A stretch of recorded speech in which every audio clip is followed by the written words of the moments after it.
Hello আমার দুষ্ট প্রিয় মিষ্টি বন্ধুরা, তোমরা সকলে কেমন আছো?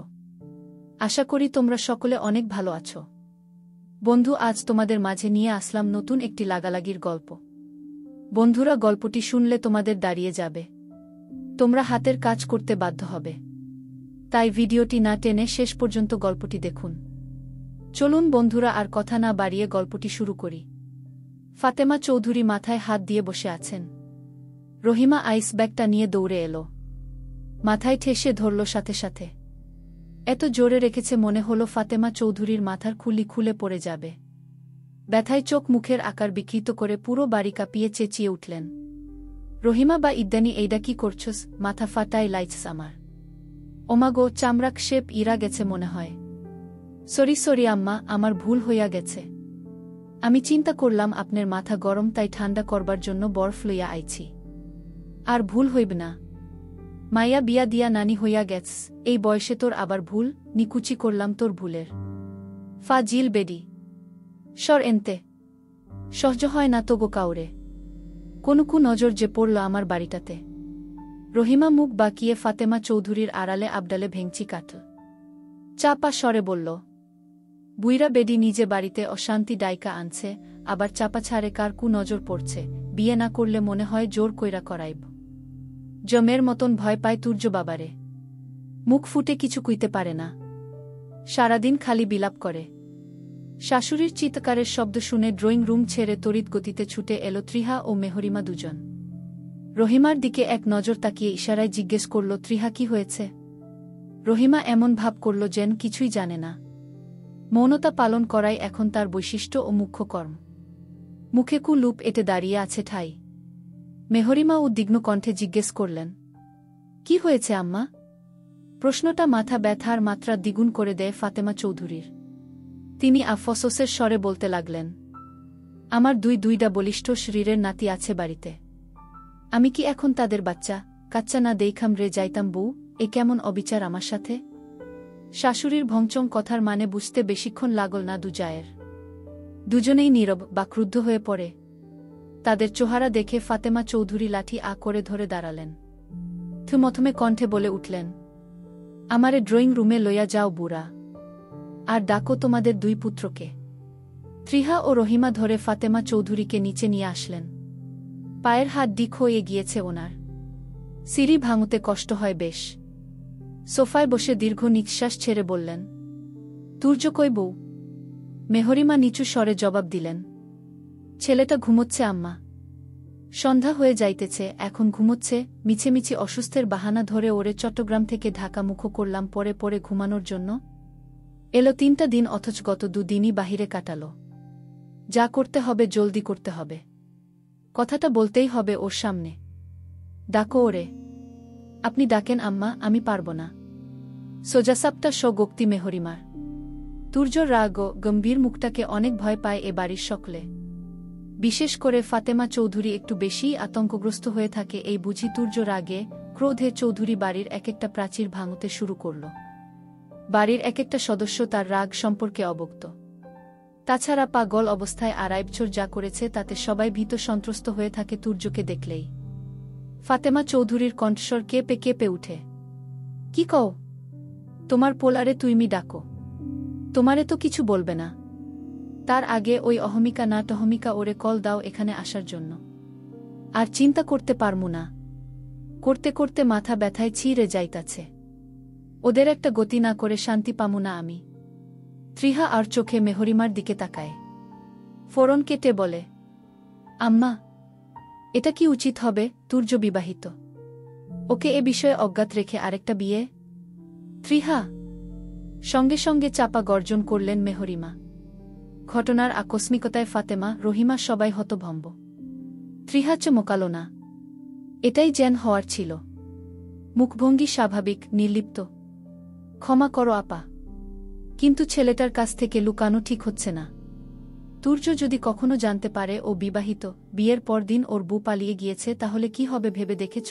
ছেলেটা আমাদের দিকে মুখ তুলেও তাকাবে না এত বড় একটা সত্য লুকানোর জন্য। তাছাড়া ওর জীবনের কয়েকটা বছর তিক্ত করে তোলার জন্য দায়ী অহমিকা। যার জন্য নষ্ট হয়েছিল সেই তো সঠিক করেছে, তাই না? ওই মেয়ে আমার ছেলের যোগ্য না। পাগল দেখে ছেড়ে চলে গিয়েছে। বিয়ের পরদিন নিকট আত্মীয় স্বজনরা থুথু ফেলেছে আমাদের উপর। আমার ছেলে পাগল এটাও লোক মুখে ছড়িয়ে গেল শুধুমাত্র ওই মেয়ের জন্য। তুর্যর পাগল হয়ে যাওয়ার বিষয়টা চাপা রেখেছিলাম সমাজের কাছে। যথেষ্ট সম্মান দিয়ে এতিম ওই মেয়েকে ঘরে তুলেছিলাম, চেয়েছি সমাজের চোখে উচ্চস্থান দিতে, কিন্তু নিজ স্বার্থে আমাদের মুখে চুন কালি মাখিয়ে পালালো। কখনো ওই মেয়েকে ক্ষমা করব না আমি, কখনো না। এই বিষয়ে আর একটা কথাও কেউ বলবি না। যেই সম্পর্ক তুর্যর অগোচরে তৈরি হয়েছে তা ওর সামনে কোনোমতেই যেন না আসে। আমি চাই না অতীত টেনে ওর জীবনটা নষ্ট হোক। অহমিকা যেহেতু দিন রাত এক করে ওকে সুস্থ করে তুলেছে, ওর জীবনে থাকার অধিকারও অহমিকার। That's it. মেহরিমা একনাগারে কথাগুলো বলে তপ্ত নিঃশ্বাস ছাড়লেন। ওই মেয়ের নামটা শুনলে পর্যন্ত গাছ বলে উঠে। ত্রিহা তবুও থামল না। একরোখা জেদ ধরে বলল, অন্যায় অন্যায় হয় আপা। একদিন না একদিন তুর্য সবটা জানবে, তখনকার জন্য প্রস্তুত থেকো। চোয়াল শক্ত হয়ে উঠল মেহরিমার। চারটে খানি কথা শোনাতে পারলেই বোধহয় স্বস্তি মিলবে, কিন্তু বাহিরের একটা মেয়ের জন্য বোনের মতন যা এর সঙ্গে তর্কে জড়াতে চায় না। ত্রিহা স্বভাবতই অতিরিক্ত নরম মনের, তাই যে কারো জন্যই মায়া জন্মে যায়। ফাতেমা চৌধুরী নাক মুখ কুচকে বললেন, বাদ দাও, এসব কথা আর বলবা না ছোটবু। যাও আয়ুষকে ডেকে আনো। ত্রিহা এক পা বাড়াতেই কর্ণধারে ভেসে আসে পুরুষালী গম্ভীর স্বর। কি কথা বলার জন্য নিষেধ করা হচ্ছে চাচিকে? নিমিষেই সবার কণ্ঠনালী শুকিয়ে কাঠ। মেহরিমা সিঁড়ির দিকে চাইতেই চোখে পড়ে তুর্য নেমে আসছে। চুলগুলো পিছনে ঠেলে দিচ্ছে এক হাতে, গায়ে কালো একটা টি শার্ট জড়ানো। সবকটা সিঁড়ি অতিক্রম তুর্য সোফায় এসে বসল। সবার দিকে দৃষ্টি বুলিয়ে দেখে মুখে ভয়ের ছাপ। কিন্তু কেন? সন্দিহান দৃষ্টি নিবদ্ধ রেখেই রহিমার উদ্দেশ্যে প্রশ্ন ছুড়ে দিল, কি হয়েছে? শুকনো ধোক গিলে মেহরিমা কিছু বলতে নিলে ফাতেমা চৌধুরী ব্যগ্র গলায় বলে উঠলেন, আয়ুষের বিয়ের কথা কইতেছিলাম। ছোট বউ কইতাছে এখন না, প্রিয়র পড়া শেষ হলে বিয়ে করাই আনব। পড়া শেষ হতে হতে আমার হাড্ডি থাকব কিনা তাতে সন্দেহ, তাই এখনই বিয়ের কথা তুলতে কইতেছি। আজ বাদে কাল প্রস্তাব পাঠামো। তুমি না অসুস্থ দাদি? তুর্যর তীক্ষ্ণ প্রশ্নে স্থবির হয়ে পড়লেন ফাতেমা। বলার মতো সদুত্তর খুঁজে পাচ্ছেন না। একটা মিথ্যে কথা যে এক মিথ্যে বাক্যের রচনা করে তা যেন অক্ষরে অক্ষরে ফলে যাচ্ছে। তুর্য নিষ্পলক তির্যক নেত্রে চেয়ে আছে উত্তরের প্রতীক্ষায়। না আর বিলম্ব করা যাবে না, করলেই চুরি ধরা পড়ার আশঙ্কা রয়ে যাবে। কান্না মিশ্রিত স্বরে বললেন, হ্যাঁ, অসুখে ভুগতেছি বইলা তোরার বিয়ে দেখে যেতে চাইতাছি। তোদের দুই ভাইরে একটা একটা বউ ধরায় দিতে পারলেই শান্তি। আয়ুষী ছোট, সবে কলেজে উঠছে, ওরে লইয়া চিন্তা নাই। বিয়া করে দাদির আশা পূর্ণ করে দেন না লেকচারার সাহেব। ফাতেমা চৌধুরী শেষোক্ত কথাটায় অত্যধিক আহ্লাদের ছাপ। তুর্যর ব্র জোড়া কিঞ্চিত কুচকাল। অতিভক্তি যে চোরের লক্ষণ সে আজ হারে হারে টের পেল। সোফা ছেড়ে উঠতেই একটা মেয়ে গটগট পায়ে সদর দরজা পেরিয়ে ড্রয়িং রুমে এসে উপস্থিত হয়। পরনে লাল রঙের সেলোয়ার কামিজ, ঠোঁটে বিস্তর হাসি। রহিমার চক্ষু কোটর ছেড়ে বেরিয়ে আসার উপক্রম। বিড়বিড় করল, এই ওয়েস্টার্নের গাটটি আজ দেশি পোশাকে। সূর্য যে আজ কোন দিকে উঠছে। মেয়েটার মাথার কেশ উন্মুক্ত, ঘাড় ছুঁই ছুঁই। মেহরিমা একগাল হাসলেন অহমিকাকে দেখে। তন্মধ্যে আয়ুষও হাজির হয়েছে। চক্ষুদ্বয় নিক্ষেপ করল সে তুর্যর দিক। ফর্সা চেহারার রক্তিম হয়ে উঠেছে। চোয়াল শক্ত, দাঁতে দাঁত চেপে ক্রোধ সংবরণের প্রয়াস চালাচ্ছে হয়ত। পরিস্থিতি এখন না সামলালে অবস্থা ব্যক্তিক হয়ে দাঁড়াবে। অহমিকা এ সময় এখানে কেন বুঝতে পারছে না আয়ুষ? সে কিছু বলবে তার পূর্বেই অহমিকার দিক রোষপূর্ণ অগ্নিময় চাহনি নিক্ষেপ করে গর্জে উঠে তুর্য। এই মেয়ে এখানে কি করছে? ওর সকল পেমেন্ট করা শেষ না? কি করছে এই বাড়িতে? আর বিয়ে? চট্টগ্রাম যাওয়ার আগে স্পষ্ট বলে গিয়েছি বিয়ে করব না আমি। বাহ ফাতেমা চৌধুরী, অভিনয়ে সেরা পুরস্কারটা আপনার প্রাপ্ত। চৌধুরী বাড়ির এক একজন চরম লেভেলের অভিনেতা অভিনেত্রী হয়ে উঠছেন দিনকে দিন। মিথ্যে অসুস্থতার বাহানা দিয়ে টেনে আনলে আবারও বিয়ের কথা বলতে। ছেলের কথার ধাঁচে মেহরিমা আটকে উঠলেন। মনটা কু ডাকছে তার। চট্টগ্রাম যাওয়ার পর থেকে ঠিকঠাক কথা বলছে না তুর্য ওনার সঙ্গে। কেমন এড়িয়ে চলছে।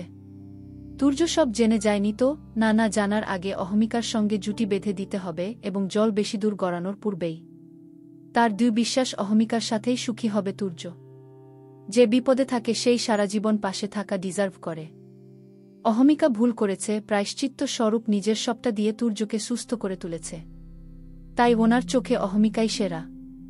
আমতা আমতা করে ডাকলেন, তুর্য শোন, আমি আপনার কোনো কথা শুনতে রাজি নয়। কাট কাট জবাব তুর্যর। কথাটা বলে এক মুহূর্তও দাঁড়াল না সে, বেরিয়ে গেল চার দেয়ালের মাঝ হতে। আয়ুষও ছুটে গেল পিছু পিছু। মেহরিমার মাথা চক্কর দেয়। পরে যেতে নিলে অহমিকা দুহাতে জড়িয়ে রক্ষা করে তাকে। ক্রমাগত বিচলিত উত্তেজিত কণ্ঠে বলে, আন্টি ঠিক আছেন আপনি? মেহরিমার চোখ ভর্তি জল, গলায় কথা জড়িয়ে যাচ্ছে। ফুপিয়ে উঠলেন, আমার তুর্য, আমাকে আপনি সম্বোধন করেছে অহমিকা। ও নিশ্চয়ই আমার সাথে রাগ করে আছে। রাগলেই তো এমন করে আমার সাথে। এটা ওর রাগের বহিঃপ্রকাশ। রাগ হলে আমাকে আপনি ডাকে। হঠাৎ এমন করছে কেন? সুস্থ হবার পর তো সব ঠিক ছিল। ছোটখাটো একটা ঝড় বয়ে গেল চৌধুরী বাড়িতে। রহিমা ঝড়ের নাম দিল অহমিকা। বাবার জরুরি তলবে ঢাকা শহরে ছুটে এলো প্রিয়। সাথে নিয়ে এলো শ্রেয়াকে। শ্রেয়া বারংবার বলছিল, আমি যাব না প্রিয়, তুই যা। কোচিং বন্ধ হলে চাকরিটা হারাতে হবে। কিন্তু প্রিয় শুনলই না, উল্টো কোচিংয়ে গিয়ে কিছুদিনের ছুটি চেয়ে এক প্রকার টেনে হি চড়ে নিয়ে আসে ওকে। শ্রেয়া পুনরায় এই ইট পাথরের শহরে ফিরতে নারাজ ছিল। মন সায় দিচ্ছিল না।